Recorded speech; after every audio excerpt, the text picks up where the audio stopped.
Muy buenos días. En este día de San Francisco de Asís, el Santo Padre publica una segunda parte de la encíclica Laudato Si. Ya tendremos ocasión de conocerlo. Entre tanto, los invito a que en su librería lo pidan y lo comiencen a leer. Él publica este documento justo en el día de este gran santo que estaba completamente unido a Dios, y esta unidad lo fue llevando a una conciencia de su unidad con cada criatura hasta considerar cada ser como hermano o hermana. Como píldora, como San Francisco, seamos concretos en el amor a los pobres y la protección del medio ambiente. Pequeño de estatura, de carácter extrovertido, Francisco siempre tuvo en su corazón el deseo de cumplir grandes empresas. Esto fue lo que a la edad de 20 años le impulsó a partir primero a la guerra entre Asís y Perugia y después a las cruzadas. Hijo del rico mercader de telas Pietro de Bernardone y de Pica, dama de la nobleza provenzal, él había nacido en 1182 y creció entre las comodidades de la familia y de la vida mundana. Al regreso de la dura experiencia de la guerra, enfermo y agitado, resulta irreconocible para todos.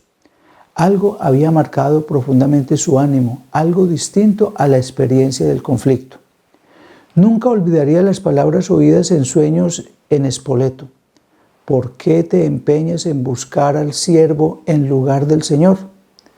Su existencia tomó una nueva dirección, guiada por el constante deseo de saber a qué podía ser llamado, y la oración y la contemplación en el silencio de las tierras de Umbría le condujeron a abrazar como hermanos a los leprosos y vagabundos por los cuales siempre había sentido disgusto y repulsión.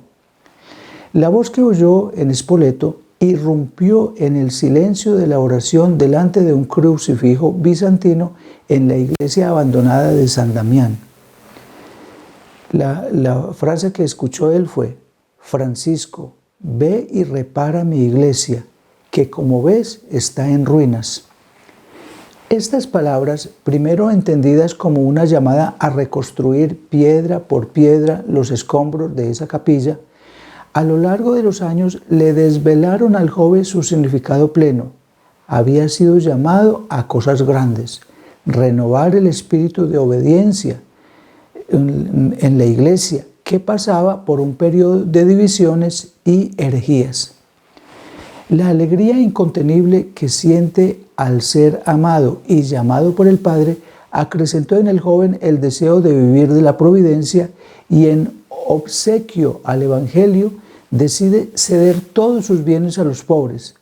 Por ello, las tensiones con su padre Pietro de Bernardone fueron continuas.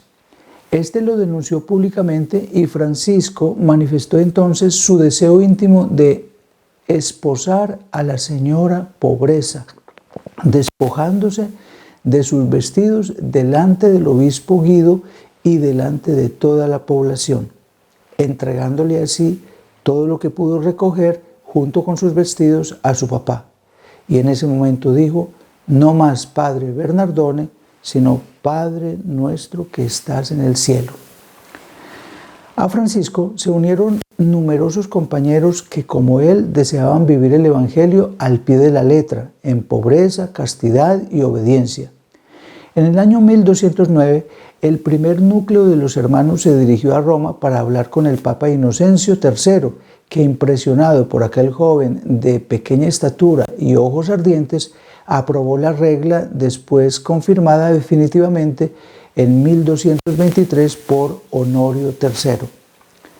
También Clara, una noble de Asís, se sintió atraída por el carisma de Francisco, que la acogió y dio inicio a la segunda orden franciscana, las Hermanas Pobres, después conocidas como Clarisas. Posteriormente fundó una orden terciaria para los laicos. El amor ardiente por Cristo, expresado tiernamente en la representación del primer nacimiento viviente en Grescio durante la Navidad de 1223, llevó al poverello a conformarse en todo con Jesús y a ser el primer santo de la historia en recibir la marca de los estigmas.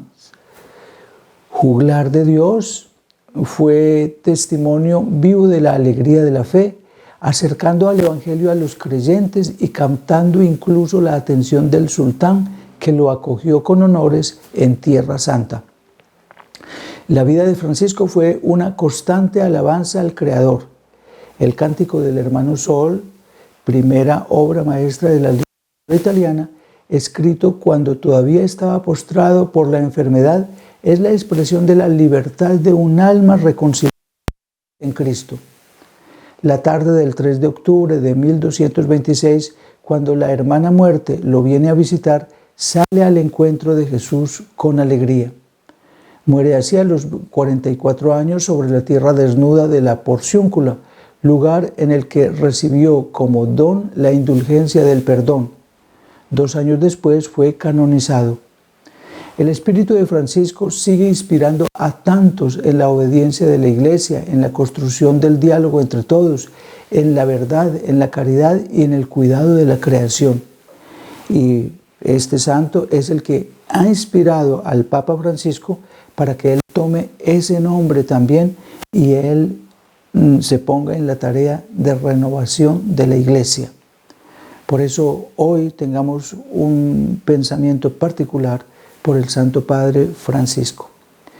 Feliz día para todos ustedes.